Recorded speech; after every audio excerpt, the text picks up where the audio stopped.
The sun hung low over the frontier town, casting long golden shadows across the dusty street. It was the kind of place where every creak of a wooden sign and every slow hoofbeat of a passing horse seemed louder than it should be, because silence here wasn't peace, it was judgment. Eliza Carter walked straight through the center of it. Her boots were worn thin, her dress faded from too many washings, but her posture remained unbent. In her arms, wrapped carefully in a soft fraying blanket, was her baby boy. He stirred gently against her chest, unaware of the weight his mother carried, not just him, but the burden of every stare, every whisper, every cruel assumption. The moment she stepped onto the main street, the murmurs began. Look at her, still pretending she's got dignity. No husband, no ring, just that child. The voices weren't loud. They didn't need to be. In a town like this, words spread like dust in the wind, settling everywhere, impossible to escape. Eliza kept her eyes forward. She had learned that much. Don't meet their gaze. Don't give them the satisfaction of seeing your pain.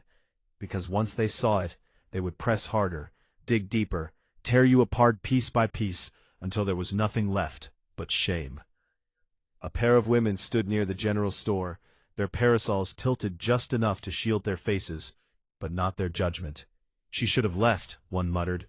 Or never come at all, the other replied. Eliza heard them. She heard all of it. Still, she walked. Each step was steady, deliberate, as if she were carving her path into the earth itself. Her arms tightened slightly around her baby, as though shielding him not just from the sun, but from the world. "You're all right," she whispered softly, her voice barely audible above the wind. "Mama's here." The baby let out a small, contented sigh, his tiny hand curling against her collar. That single, fragile gesture steadied her more than anything else could. He didn't see what the town saw. He didn't know the words they used. To him, she was simply everything. But the town saw something else. To them, she was a mistake that refused to leave. A reminder of broken rules and unspoken sins. Near the saloon, a group of men leaned lazily against the railing, hats tipped low, eyes sharp with amusement. One of them let out a low chuckle as Eliza passed. "Morning, Miss Carter," he drawled, his tone dripping with mock politeness. Or should I say, Mrs. Nobody? The others laughed. It wasn't loud laughter. It was worse than that. Slow, knowing, shared. Eliza's grip tightened for just a moment. She didn't stop, didn't respond, because she knew how this worked. If she answered, they would push further. If she showed anger, they would twist it into guilt. If she cried, they would win. So she walked, past the saloon, past the store, past every pair of eyes that followed her like she was something strange, something out of place. The dirt beneath her boots shifted with each step, dry and unyielding, much like the people around her. Even the air felt heavy, thick, with unspoken judgment. But she kept moving, because stopping meant breaking, and breaking was the one thing she refused to do. At the edge of the street, near a narrow alley where the buildings thinned and the town began to fade into open land, Eliza finally slowed. The noise of whispers dulled behind her, though she could still feel them lingering like shadows. She looked down at her baby. His eyes were half open now, soft and unfocused, his tiny lips curling slightly as if he were dreaming. A faint smile touched her face. "You don't hear them, do you?" she murmured. "Good. You never should." For a moment, the world softened. The judgment, the whispers, the cruel laughter, they all seemed distant, like echoes from another place. Here, in this small pocket of quiet, there was only her and the child in her arms. But even in that silence, a truth lingered. This town would never change for her, no matter how strong she stood, no matter how hard she worked. To them, she would always be the woman who came alone, and stayed that way. Eliza lifted her chin slightly. her gaze drifting toward the open horizon beyond the town. Her eyes held something stronger than pain. Not hope, not yet, but defiance. If the world refused to give her a place, then she would carve one out herself, one step at a time. No matter who watched, no matter who judged. The town woke early, but not kindly. By the time the first streaks of sunlight touched the rooftops, Eliza Carter was already at work. The water in the basin was cold, biting against her fingers as she scrubbed a stack of shirts behind the boarding house. The fabric was stiff with sweat and dust, the kind that never truly came clean, no matter how hard you tried. Still, she worked it, again and again, her hands red and raw from days just like this one. Her baby lay nearby in a wooden crate lined with worn cloth, shaded from the sun. Every few moments she would pause, glance over, and soften, just for a heartbeat, before returning to the rhythm of survival. Scrub, rinse, wring. That was her world now. Not dreams, not plans, just survival. A woman from the boarding house stepped outside, arms crossed tightly over her chest, as if the morning air offended her. "You missed a spot," she said sharply, pointing at one of the shirts. Eliza looked down. The stain was barely visible. "I'll redo it," she replied quietly. The woman sniffed. "You'd better. I don't pay for half-done work." Pay. Eliza almost smiled at the word. What she received wasn't truly pay. It was scraps, a few coins, sometimes leftover food. Just enough to keep her going, never enough to get ahead. But she nodded anyway, because arguing meant losing even that. The woman lingered for a moment longer, her gaze drifting toward the crate. "That child cries too much," she muttered.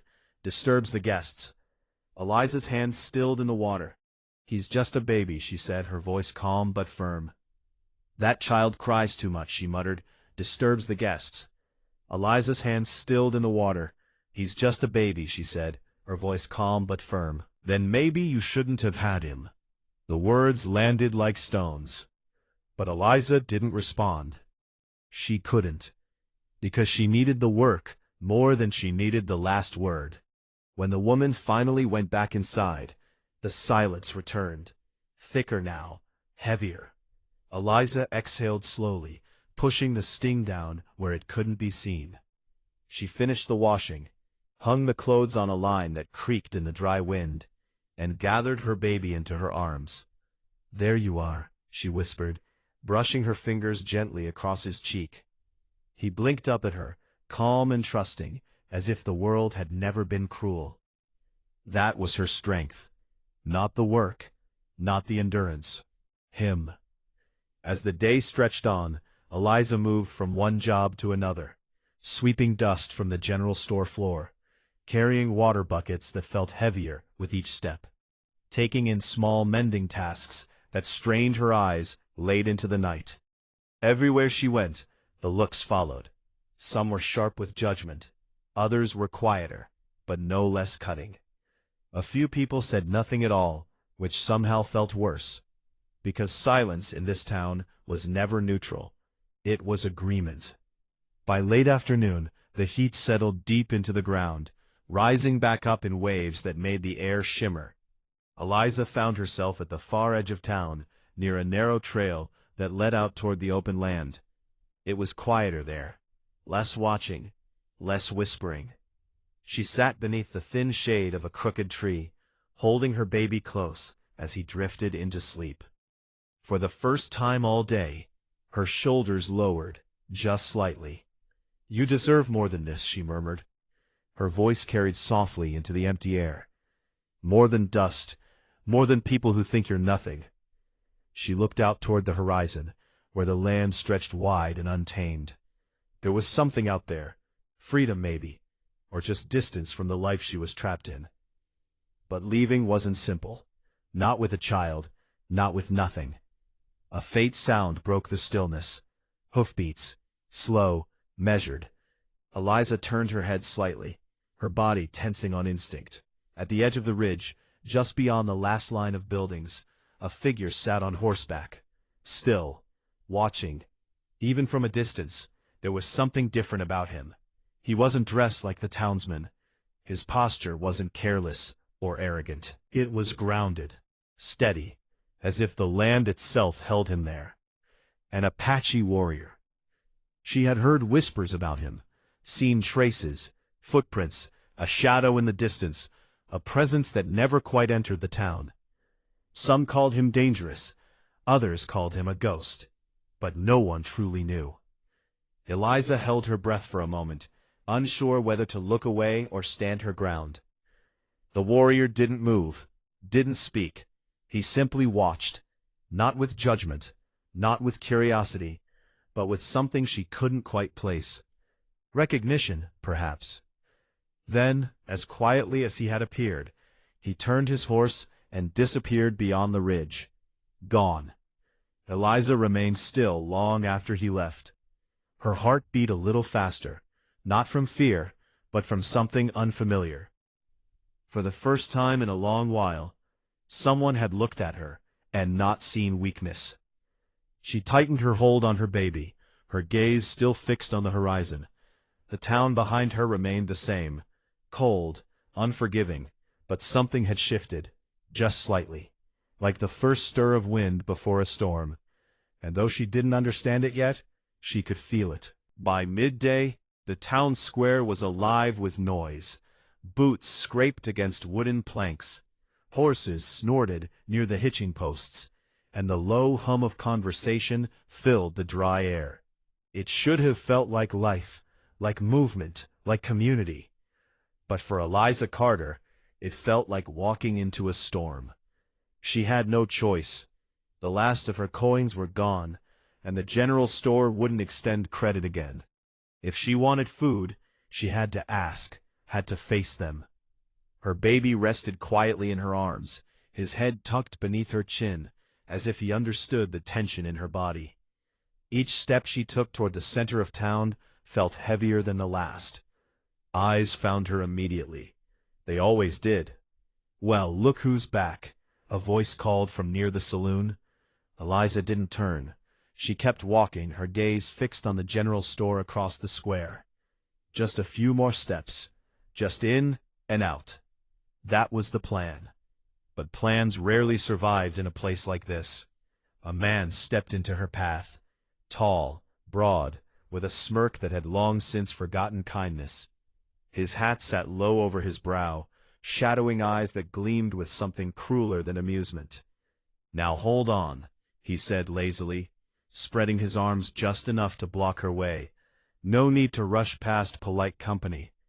A few others drifted closer, drawn in by the scent of easy entertainment. Eliza stopped, not because she wanted to, but because there was nowhere else to go. "I don't want trouble," she said quietly. The man chuckled. "You brought that on yourself the moment you showed up here with that." His gaze dropped to the baby. Eliza's arms tightened instinctively. "He's just a child," she replied, her voice steady despite the fear rising in her chest. "Is he?" another man chimed in from behind. "Or is he just a reminder of a mistake no one wants to claim?" Laughter rippled through the small crowd. Eliza felt it press against her from all sides. "Who's the father, anyway?" the first man pressed, stepping closer. "Or do you not even know?" The words were sharper now, designed to cut. Eliza's jaw tightened, but she said nothing, because she knew, once she answered, they would dig deeper. There was no winning this game. Silence, at least, gave her something to hold on to. But they weren't done. The man tilted his head, studying her as if she were something less than human. "You walk around like you're better than us," he said, "like you've got pride." "I never said that," Eliza replied softly. "No," he agreed, his smirk widening. "You didn't have to." Another step closer. Too close. Eliza took a small step back, her heel catching slightly in the dirt. The circle tightened. No one moved to help. No one ever did. Because here, cruelty wasn't a crime. It was entertainment. "Let's see what you're hiding," the man said suddenly, his hand reaching out toward the baby. Time slowed. Eliza's breath caught in her throat as his fingers came closer, too close, to the small, fragile bundle in her arms. "No," she said, sharper now. "Don't touch him." But the man only laughed. "What's the matter?" he taunted. "Afraid we'll see what kind of life you've made?" His hand moved again, faster this time. And something inside Eliza snapped. She stepped back hard, nearly stumbling, her grip tightening protectively around her child. "I said don't," she shouted, her voice breaking through the noise like a crack of thunder. The square fell quiet for a moment, not out of respect, but surprise. Eliza stood there, breathing hard, her chest rising and falling as fear and anger collided inside her. Her eyes burned, not with tears, but with something stronger, defiance. "I won't let you touch him," she said again, quieter now, but unshaken. The man's expression darkened. For a second the mockery faded, replaced by something colder. "You don't get to make demands here," he said, his voice dropping. "Not you." Behind him, the others shifted, their laughter gone, but their presence still heavy. Waiting, watching.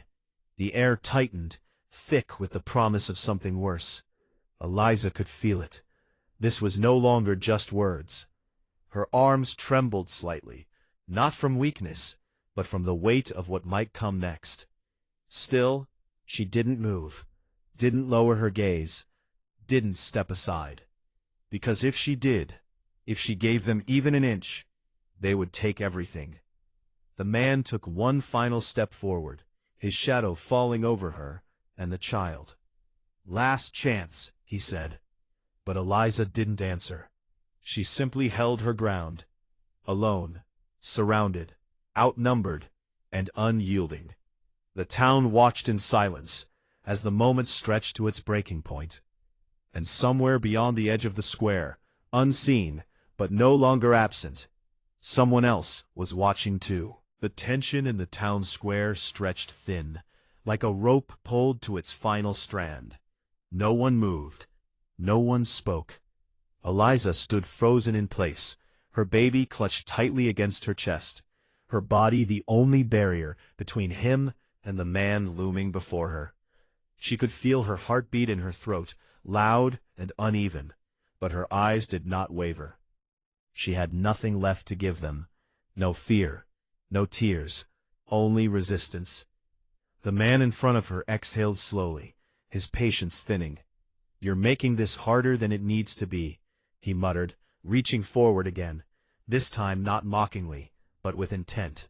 A step closer. His hand rose.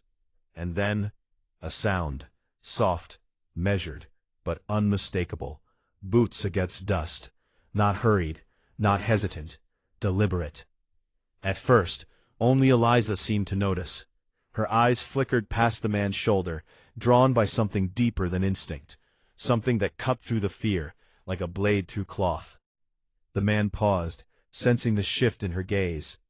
"What now?" he scoffed, glancing back. The crowd parted slightly, not by command, but by presence. He stood at the edge of the circle, the Apache warrior, still as stone, tall, bare-chested beneath the sun, his skin marked with faint lines of paint that spoke of a life beyond the town's narrow understanding. His long black hair fell loosely over his shoulders, stirring slightly in the dry wind. Around his neck, simple tribal jewelry caught the light, not as decoration, but as meaning. His expression was unreadable. But his eyes were fixed on Eliza. Not on the men, not on the crowd, on her. The square held its breath. "Get lost," the man in front of Eliza snapped, turning fully now, his irritation rising. "This doesn't concern." He stopped mid-sentence, because the warrior had begun to walk. One step, then another. Slow, steady, unstoppable. There was no threat in his movement, no raised weapon, no shouted warning. And yet, with every step, the air grew heavier. The men shifted uneasily. Even the one who had blocked Eliza's path seemed to falter, just slightly, as the distance between them closed. "You deaf?" he tried again, louder now, though the edge in his voice betrayed him. I said. The warrior didn't look at him, didn't acknowledge him at all. He walked past him, as if he didn't exist. And then he stopped, directly in front of Eliza. For a moment, the world narrowed to just the two of them. Eliza felt her breath catch, not from fear this time, but from the weight of his presence.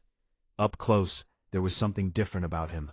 Not just strength, but stillness, a kind of grounded certainty she had never known. He looked at her, not through her, not past her, but at her, as if he saw everything. The struggle, the exhaustion, the quiet defiance she had carried alone for so long. And he did not look away. Then slowly his gaze lowered to the child in her arms. The baby stirred slightly, as if sensing the shift in the world around him. Eliza hesitated. Every instinct told her to protect, to pull back, to refuse. But something else, something deeper, held her still. The warrior extended his arms. Not forcefully, not demanding, simply offering. A silent question, a moment of choice. The crowd watched, frozen between disbelief and anticipation. Eliza's grip tightened for a fraction of a second. Then, she let go. Carefully, cautiously, she allowed the baby to pass into his arms.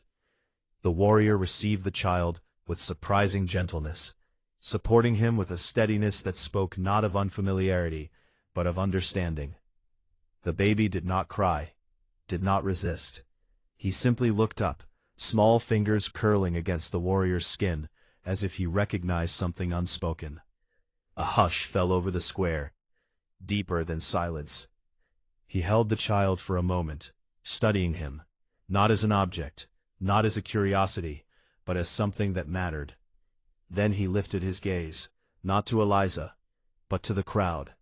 And when he spoke, his voice was low, calm, unshaken, yet it carried across the square like thunder rolling over distant hills. My son. 2 words, that was all, but they struck harder than any shout. The effect was immediate.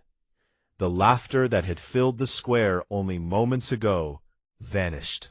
The men who had surrounded Eliza stepped back, their confidence cracking under the weight of something they did not understand and could not challenge.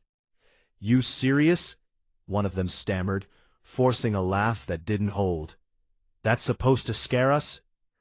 The warrior didn't respond, didn't need to. He simply stood there, the child in his arms, his presence alone enough to redraw the lines of power in the square.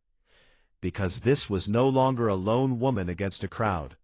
This was something else, something dangerous, something undeniable.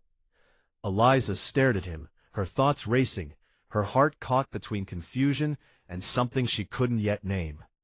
He hadn't asked her, hadn't explained, hadn't even looked back at her after speaking.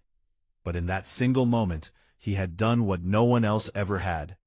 He had stood beside her, not out of pity, not out of obligation, but with a claim so bold, so absolute, that the entire town had no choice but to listen. And nothing would be the same after this. The silence did not break all at once. It cracked, slowly, unevenly, like ice under too much weight. The men who had circled Eliza moments before now stood a few steps back, their confidence no longer whole. Their eyes moved between the Apache warrior and the child in his arms, searching for something, weakness, doubt, anything they could use to reclaim control of the moment. They found none. "This is a joke," one of them muttered, though his voice lacked the certainty it once had. "Has to be." No one laughed this time, because the warrior did not look like a man who joked. He stood as he had from the beginning, calm, unmoving, the baby held securely against him. The child had settled completely now, resting with a quiet ease that felt almost impossible in the tension-filled square. Eliza watched, her thoughts tangled. Her arms felt strangely empty without the baby's weight, yet she didn't step forward to take him back. Not yet. Because something in her told her this moment whatever it was, needed to unfold. "You don't just walk in here and claim what isn't yours," the first man said again, forcing strength back into his tone. "That ain't how things work." Still, the warrior did not answer. His silence wasn't avoidance. It was dismissal, and that stung more than any insult. The man's jaw tightened. He took a step forward, testing the line between them. "Give the child back," he demanded, "and walk away." The words hung in the air, heavy, fragile, waiting to see who would break first. The warrior finally moved, not backward, not away, but forward. One single step, but it was enough. Enough to make the man hesitate. Enough to remind everyone watching that some lines, once drawn, should not be crossed. The baby shifted slightly in his arms, letting out a soft, sleepy sound. The warrior adjusted his hold with natural care, his focus never wavering. Then, without raising his voice, he spoke again. "Mine." Just that. One word this time, but it carried the same weight as before, final, unshaken, immovable. The men looked at each other. Something had changed, not just in the square, but in the balance of things. This wasn't about mockery anymore. It wasn't even about Eliza. This had become something else entirely. A challenge, and not one they were prepared to meet. "Fine," one of them said finally, stepping back with a scoff that sounded more forced than confident. "Take it. Take both of them, for all I care." A few others followed his lead, muttering under their breath, their retreat quiet but unmistakable. The circle broke, not dramatically, not all at once, but piece by piece, until the pressure that had surrounded Eliza simply faded. The crowd began to disperse. Some left quickly, eager to put distance between themselves and what had just happened. Others lingered, whispering, their eyes still fixed on the warrior, as if trying to understand him. But no one stepped forward again. No one dared. Eliza stood where she was, her breath slow and uneven, as the world seemed to settle back into place, though nothing felt the same. Finally, the warrior turned, not to the crowd, to her. For the first time since he had spoken those words, his full attention returned to Eliza. There was no triumph in his expression, no pride, only quiet certainty. He stepped closer, and just as gently as he had taken the child, he returned him. Eliza accepted her baby with trembling hands, pulling him close against her chest, as if grounding herself in something real. For a moment, neither of them spoke. The distance between them felt small, and yet filled with too many unasked questions. "Why?" she asked at last, her voice barely above a whisper. It wasn't accusation. It wasn't gratitude. It was something deeper. A need to understand.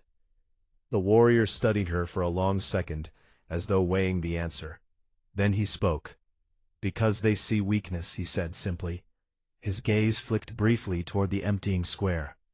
"I do not." Eliza's breath caught.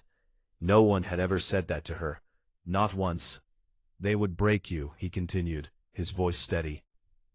"And the child with you." A pause. Not hesitation, but choice. "I will not allow that." The words settled between them, quiet but powerful. Eliza searched his face, looking for something. An explanation, a motive, a reason that made sense in the world she knew. But there was none, because this man did not belong to that world. "And calling him your son?" she asked, her voice steadier now. "What was that?" For the first time, something shifted in his expression. Not quite a smile, but something softer. "Names have power," he said. "Without one, a child is a target." His eyes met hers again. "Now he is not." Eliza looked down at her baby, her heart tightening in her chest. He had changed something with those words. Not just in the eyes of the town, but in her life, in their future. When she looked back up, the warrior had already taken a step away, as if his part in this moment was done. "Wait," she called softly, He paused, did not turn. "You can't just say something like that and walk away," she said, a hint of urgency breaking through her calm. For a moment, he remained still. Then, slowly he spoke, his voice carrying over his shoulder. "You are not alone now." And with that, he walked, leaving Eliza standing in the fading heat of the square, her child held close, her world forever altered by a man who had asked for nothing, and yet given her everything she did not know she needed. The town did not forget. It couldn't. What happened in the square spread faster than wildfire through dry grass, retold in hushed voices, twisted in corners, argued over in the saloon long after the sun went down. But one thing remained unchanged in every version. No one laughed at Eliza anymore. They still looked, still whispered, but there was something new beneath it now, something that hadn't been there before. Caution, respect, or at least the fear that often pretends to be it. Eliza felt it the next morning. As she walked past the same storefronts, the same dusty corners, the same people who had once made a sport of her pain, the air shifted around her. Conversations quieted when she passed, not to mock, but to avoid notice. No one stepped into her path. No one reached for her child. No one dared. She should have felt relief, and she did, in part. But there was something else too, a question that hadn't left her since the day before. "You are not alone now." The words echoed in her mind as she worked, as she fed her baby, as she sat beneath the dim light of a lantern long into the night. What did that mean? Was it a promise, a warning, or something she didn't yet understand? Days passed, then more, and just when she began to wonder if the warrior had been nothing more than a passing storm, powerful but fleeting, she saw him again. It was early evening, the sky painted in deep oranges and fading gold. Eliza had taken her baby to the edge of town, where the noise thinned and the land stretched open and free. That was where he stood, near the same ridge where she had first seen him watching. He wasn't hiding, wasn't distant. He was simply there, as if he had always been part of that horizon. Eliza hesitated for only a moment before walking toward him. Each step felt different this time, not forced, not defensive, but chosen. When she reached him, he turned, not surprised, as though he had known she would come. For a moment, neither of them spoke. The wind moved softly between them, carrying the scent of dry earth and something new, something quieter than fear. "You stayed," she said at last. It wasn't an accusation, just truth. Yes, that was all he offered. Eliza shifted the baby in her arms, her fingers brushing lightly across the child's back. "You didn't have to," she said. "What you did, in the square, that was enough." The warrior's gaze lowered briefly to the child, then returned to her. "It was not enough," he said. She frowned slightly. "It changed everything." "It changed how they see you," he replied calmly, "not how the world is." Eliza considered that. He wasn't wrong. The town had quieted, but the struggle hadn't disappeared. Hunger still lingered. Work was still scarce. The future was still uncertain. But something inside her had shifted too. People don't say things like that without meaning them. For a long moment, he didn't answer. Then slowly, he stepped closer, not invading her space, but closing the distance just enough to be heard without effort. "In my people," he said, "a child belongs not only to the mother, but to those who choose to stand beside them." Eliza's breath caught slightly. "To claim a child," he continued, "is to claim the life that comes with him, the burden, the protection, the future." His eyes met hers, steady, unwavering. "I do not speak lightly." Silence followed. But it was not the heavy silence of the town square. This one was different. Open. Alive. "And what about me?" Eliza asked, her voice quieter now, but stronger than. "Do you claim that too?" The question lingered between them. Not fragile, not afraid, just honest. For the first time, the warrior's expression softened fully. Not into a smile, but into something close. I stand where I choose, and I do not leave what I stand for. It wasn't a direct answer, but it was enough, more than enough. Eliza looked down at her baby, who stirred gently, his small hand reaching outward toward the space between them. Without thinking, the warrior reached out. The child's fingers wrapped around his. Simple, natural, unquestioned. Eliza felt something in her chest loosen, something she hadn't realized she'd been holding on to for so long. Fear, loneliness, the constant need to prove she could survive alone. Maybe she still could, but for the first time, she didn't have to. You don't even know his name, she said softly. The warrior's gaze shifted to the child again. No, he admitted. Eliza smiled faintly. His name is Daniel. The warrior nodded once, as if committing it to something deeper than memory. Daniel, he repeated quietly. The name settled into the air between them, no longer uncertain, no longer unclaimed. Eliza stepped closer, not out of need, but out of choice. The horizon stretched wide behind them, the town small in the distance, no longer a prison, but simply a place they could leave behind if they wished. What happens now? She asked. The warrior looked out across the land, then back at her.